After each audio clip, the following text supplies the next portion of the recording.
gini, jadi saya kenapa menunggu 40 hari ini masalah ya toto kromo lah.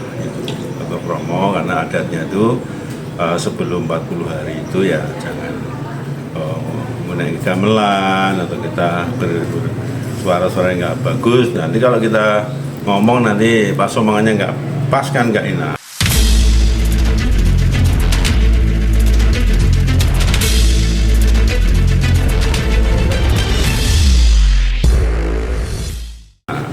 Karena harus ada penghormatan pada beliaunya.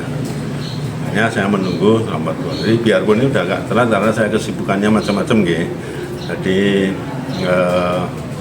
ini begini, jadi setelah 40 hari beritanya kan sangat ramai ya untuk masalah pencalonan pengganti BP13.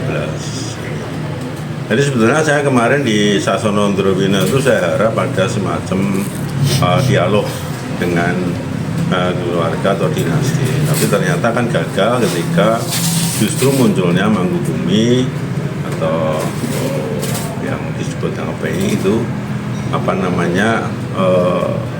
dimunculkan sebagai pesaing dari Purworejo. Sebetulnya kalau kemarin itu terjadi dialog, maka Purworejo kan bisa kita kasih tahu dan dua-duanya kita panggil secara adat, ya, bisa kita beritahu bagaimana permasalahannya ini. Karena permasalahan yang muncul di media, di medsos dan segalanya udah sangat gencar dan ini perlu diklarifikasi oleh pihak kerajaan. Namun suara-suara itu sudah 2-3 tahun yang lalu muncul masalah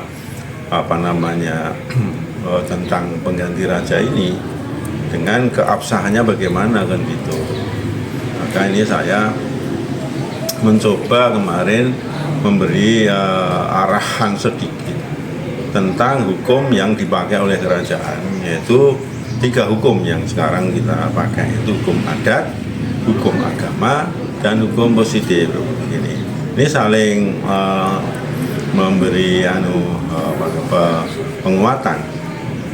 Jadi hukum adat tentu apakah ada kesalahan-kesalahan adat yang dilanggar sehingga membuat itu tidak sah.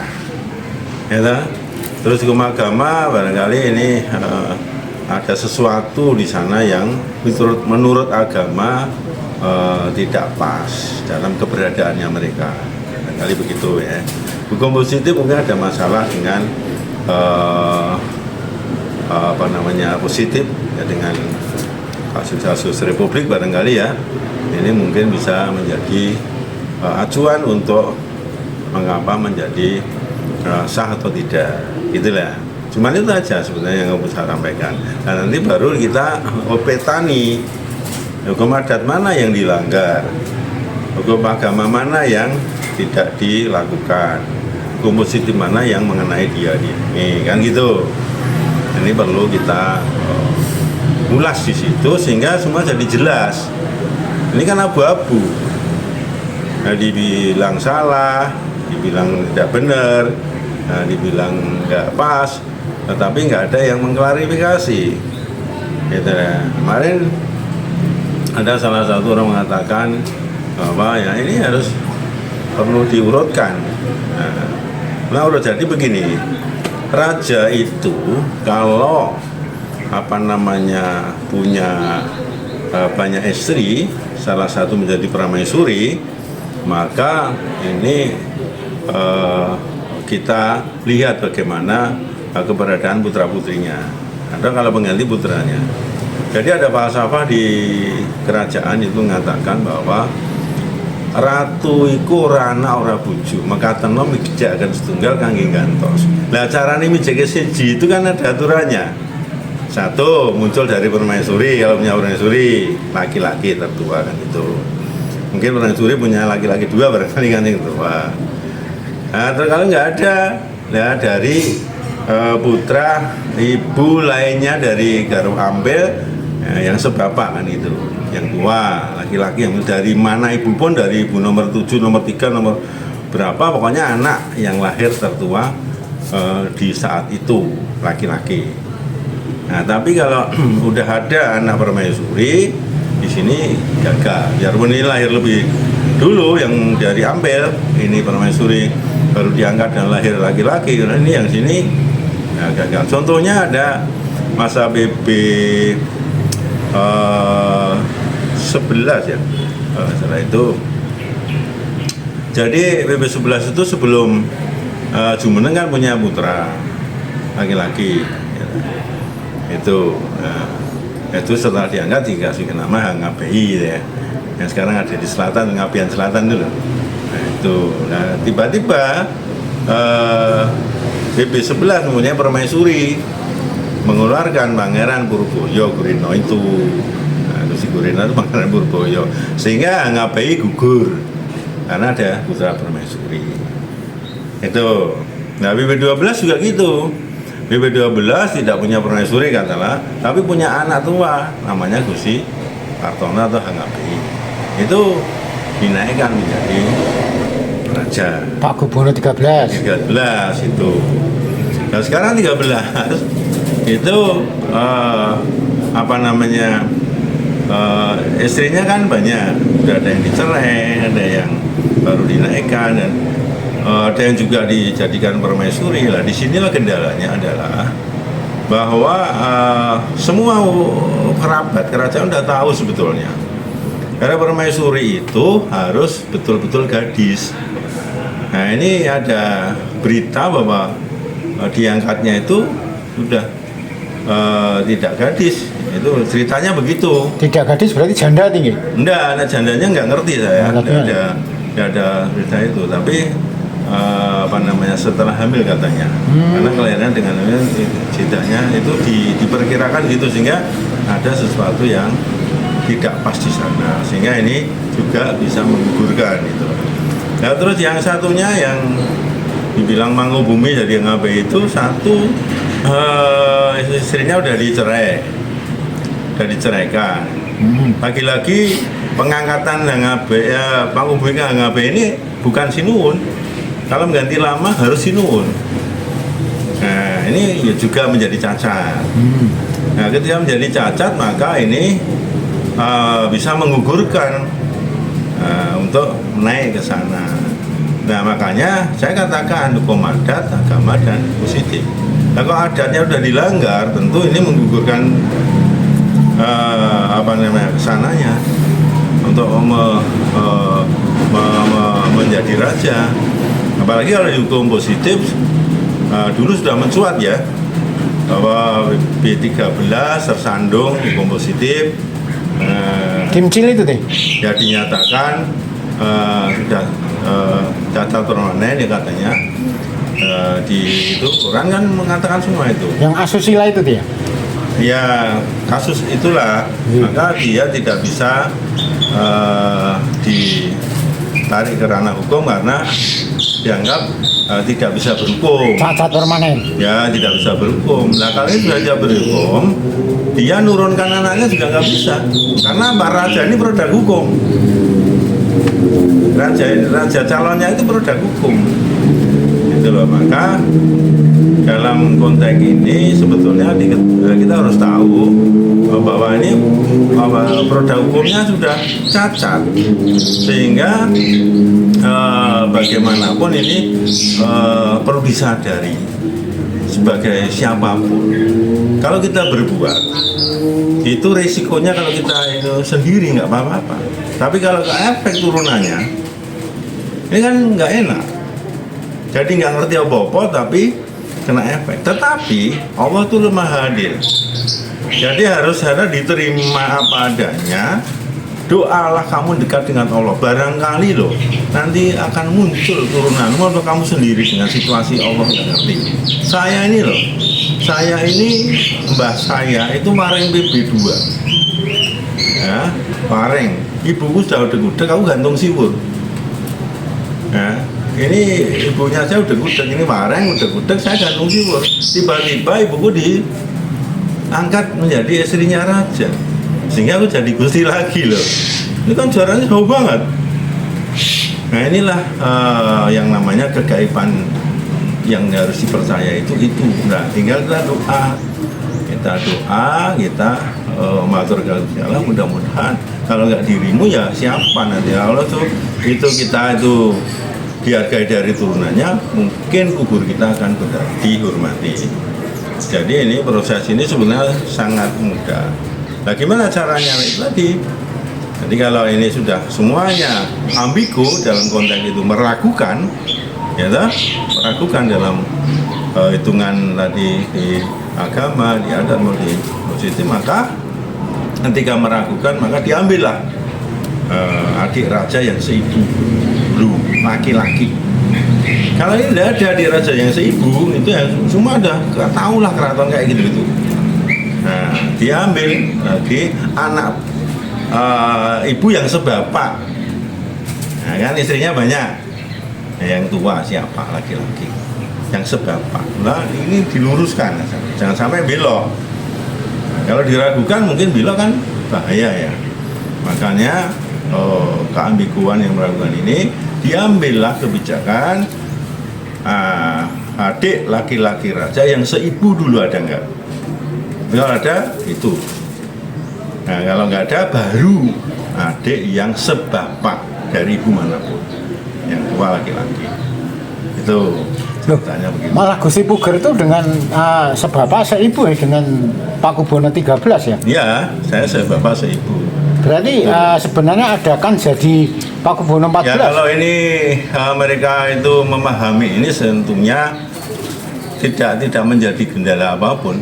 Selesai sebetulnya selesai. Cuman karena ada yang lain, barangkali saya bisa mengatakan ada kepentingan yang lain, akhirnya terganjal lah perjalanan untuk sampai ke sana. Ya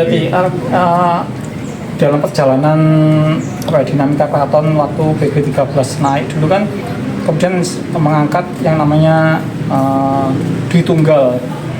Jadi kemudian diangkat sosok Panembahan sebagai Menteri. Artinya kemudian kan saat ini yang dianggap lebih berhak dan berwenang Sang Panembahan. Itu kalau menurut Gusti Puger? Kalau saya itu kan belum selesai. Jadi sebetulnya ketika ada rapat di Diamond, itu tetap kita nunggukan beliau Sinwon. Terus semua kerja. Ternyata kan enggak. Saya enggak boleh kerja, ada yang enggak kerja, sampai situ dan segalanya. Nah, akhirnya kan dibentuk itu. Nah, untuk menjadikan ini tentunya harus ada kesepakatan dengan adat.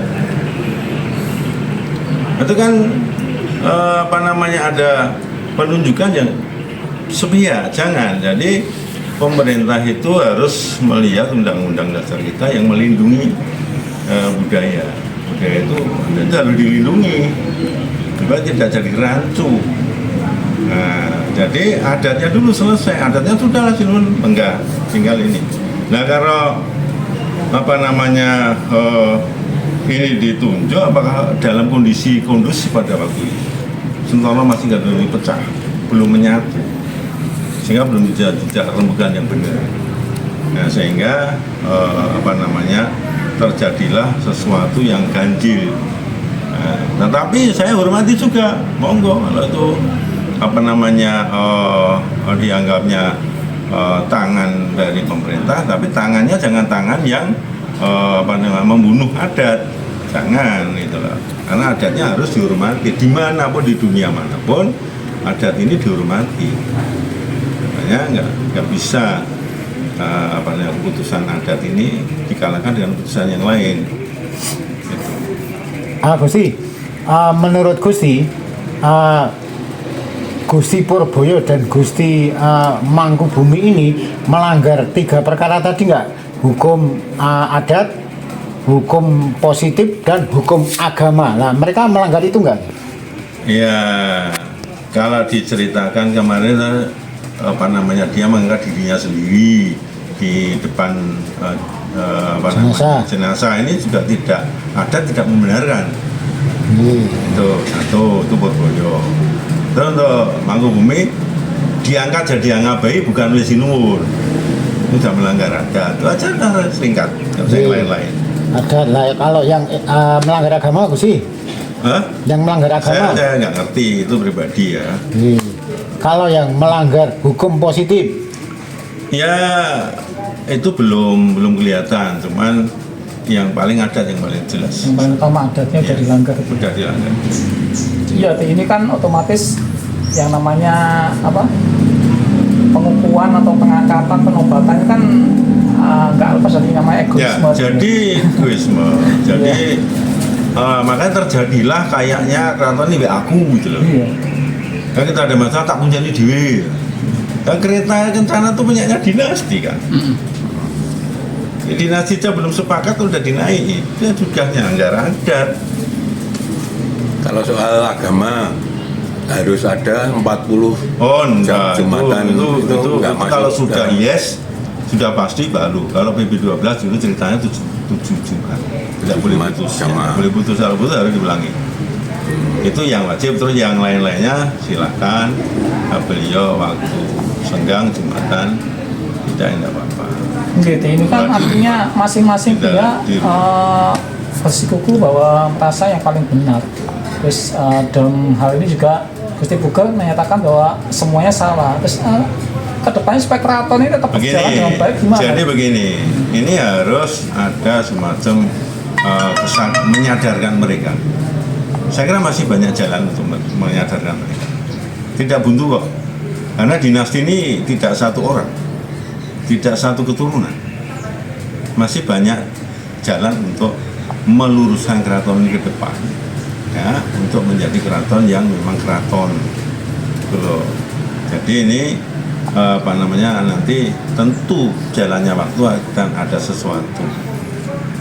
Loh itu nanti campur tangan pemerintah yang di dalam konteks kerjasamanya keraton dengan kerajaan dengan republik yang sejarahnya begitu, mungkin bisa saling mengisi.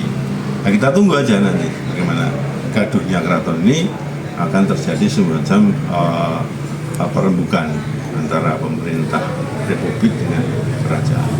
Artinya kondisi ini akan terus berjalan sampai dalam batas waktu yang tidak ditentukan. Bisa cepat, bisa tidak, tergantung mau kita. Berarti bisa selesai dan bisa tidak selesai nih. Kalau tidak selesai enggak, saya harap selesai karena aturannya jelas. Iya, masih masalahnya kan masing-masing tidak mau Iya, tapi kalau dia sudah kena aturan, kamu tuh gini loh, kamu itu hidup itu dengan aturan atau kamu hidup itu tanpa aturan. Kamu lahir ini diatur oleh Allah loh. Kamu lahir mesti 9 bulan 10 hari, itu rata-rata, itu aturan pastinya Allah. Ya, Allah tuh pasti mengatur dalam proses. Dan ini kamu kalau hidup, ya kamu harus di mana tempat itu ada aturan. Nah, aturan ini sadari nggak, sudah lah. Mau dulu ya ceritanya kalau raja itu salah orang dihukum di kebon, untuk supaya dia ritual mohon maaf pada Allah, sehingga nanti dia akan diampuni dan turunnya bisa naik lagi. Kenapa demikian? Keraton Islam ini mengacu dalil, ya toh? Manusia, kamu berbuat apapun yang salah silakan, tapi bisa tobat, tak ampuni. Nah kalau ini dikebonkan ini dia tobat, betul-betul melakukan hal yang sangat menunjukkan perbuatan yang luar biasa kepada Allah dengan lingkungannya juga, Allah akan memberikan ketobatan itu gitu loh. Ini harus sadar, ini falsafah agama juga. Jadi kita tidak perlu takut, salah itu bisa kita, tapi jangan dibaleni kan gitu loh. Nah inilah yang, ini sudahlah. Hari ini itu bukan menentukan itu tanpa kita mengerti bahwa Allah itu yang memonitor kita. Itu. Terus di saat ini hanya menunggu untuk rekonsiliasi atau berbagai pihak yang berpolemik, ataukah ada upaya-upaya yang harus dilakukan terkait agar nanti ada. Saya harap nanti ada. Kalau yang berpolemik jelas mungkin sulit ya. Tapi yang memegang aturan kerajaan inilah yang harus kita solidkan. Itu. Kalau contoh konkret kemarin Pak Menteri bilang selama dua calon raja itu tidak ada salah satu yang mengalah, maka akan dipegang Raja Keraton oleh PLT Pak Menteri. Itu Nah, contoh ini kan konkret. bukan keputusan adat. Oh, Ada dulu dong. Ya saya loh, bukan saya tidak menghormati. Adatnya dijunjung tinggi dulu supaya tidak terjadi Iya. ketidakbaikan. Terus saya hormati. Tapi kalau saya loh ya adatnya sih dulu. Putusan adat itu yang lebih mulia dan lebih aman. Padahal putusan adat keduanya sudah melanggar nih. Kalau berdasarkan adat, baik itu Purboyo maupun Hangabei, Ya toh? itu keduanya sudah melanggar Ya, adat. benar, nih. toh? Ya, kita tadi katakan di depan Ye. jasa belum ada 40 hari sudah menyatakan dan berikrar. Ini kan sudah nggak ada ceritanya kayak gitu. Ada ternyata nggak ada. Ye. Nah ini diangkat jadi Hangabei bukan dari Sinuwun. Yang angkat siapa nih? Ya kemarin katanya dari lembaga Dewan Adat katanya. Kan harusnya Sinuwun, nggak ada 4. Saya itu loh dulu diangkat jadi pangeran. Itu ada salah satu pangeran Sentono yang diganti namanya. Itu Sinuwun nggak ada 4, setelah saya baru maju dia. Bukan dari siapa-siapa. Nah, Gemutra Sentono pun nggak bisa, harus Sinuwun. Karena itu tugasnya Sinuwun. Tugasnya Sinuwun, domainnya Sinuwun untuk itu yang ditugaskan oleh dinasti, betul nggak? Termasuk nantinya jika ini tidak ada solusi terbaiknya, terus Maha Menteri mengangkat dirinya menjadi Itu juga nggak Pak Bu, bisa. Itu melanggar adat juga nih. Nggak bisa no. Ya harus cari putusan ada dulu no. Adat nggak mati. Nggak bisa. Itu harus kita tegur juga nanti sih. Itu harus saya sampaikan. Kita hormati, tapi lebih baik itu. Nanti nggak ada yang kalau udah ada adat ya saya kira aman. Karena ini keraton yang punya adat. Gitu loh. Jadi kita sinkronkan dulu. Termasuk tadi Kan situasinya dulu nggak aman sebetulnya. Hanya orang ketakutan saja. termasuk Iya, saudara ya, laki-laki, iya. Hah? termasuk saudara laki-laki itu juga ada juga dari Pakubuwono sebelumnya. Ya ini bapak maksudnya. Ah. Ya ada toh. Ada. Nanti kalau ada ya sebapak dari bulan kan gitu. Kalau ada ya itu ada tuh. Ya kan itu udah aturan udah selesai sebenarnya. Padang semuanya udah menerima. Nah untuk supaya dia bisa bergulir itu ya doa. Doa pasrahkan Gusti Allah. Karena kamu tidak salah, tapi di atasmu salah ya kamu harus memohonkan apa kepada Allah kepada yang salah tadi. Maka disebut dalam agama itu adalah soleh dan solehah putri. Karena mendem juru mikul dukur. Nanti kalau itu di ijabah dari Allah, maka Allah akan memberikan hadiah. Buh kamu, buh turunmu. Ini dikasih. Munculnya kapan kita nggak ngerti. Kita nggak ngerti munculnya kapan. Karena hadiah Allah itu gaib. Jadi Gusti, kalau berdasarkan hukum adat, baik Gusti Purboyo maupun Gusti Hangabei termasuk Panembahan Tejowulan, beliau kalau nanti Jumeneng Noto menyalahi hukum adat. Lah, kalau dalam hal ini seandainya seperti Gusti Puger ini sudah siap Jumeneng Noto menjadi. Kalau semua itu sebetulnya kalau udah ditugasin udah siap lah. Kalau saya tahu udah pengalaman udah banyak, makan garam di keraton udah banyak, sehingga saya paham lah. Saya juga diulang sama Ibu 12 langsung. Saya juga dari baca buku-buku yang tinggalannya eyang-eyang itu sama saya dengan ibu kandung, dengan eyang kandung saya itu kan sudah cukup untuk sekian persen itu saya bisa memahami keraton. Maka saya bisa menerangkan keraton dalam nilai filosofinya dari segi sinkrit dengan agama atau sinkrit dengan agama lain. Dan nanti kalau misalkan Gusti Puger ini kira-kira siapa nanti yang mengangkat? LDA atau Oh enggak, itu kan adatnya dulu, itu jatahnya adat, makanya itu aturannya sehingga tinggal sesepuh yang nanti ikut mengestoni gitu loh, tidak ngangkat, mengestoni dari proses itu, mengestoni. termasuk historis dulu waktu Gusti Puger pernah menjadi PLT Raja Ya itu kan di Pengalaman. yang di Pengestoni. mengangkat Ya. sesepuhnya yang Iya. menye- Ya itu di Pengestoni. Pengestoni ya. Terus kabarnya dulu waktu Sinuwun masih hidup pernah mengatakan bahwa yang akan jadi penerus jenengan itu benar apa enggak? Bi? Itu saya dengar begitu, cuman itu yang didengar oleh siapa saya nggak ngerti, nyatanya kan tidak dilaksanakan. Ya, Sinuwun 13 kan malah. Mungkin beliau tahu siapa saya, karena hubungan saya dengan beliau itu sangat akrab sebetulnya. Dia jumeneng saya sama siswaan beliau.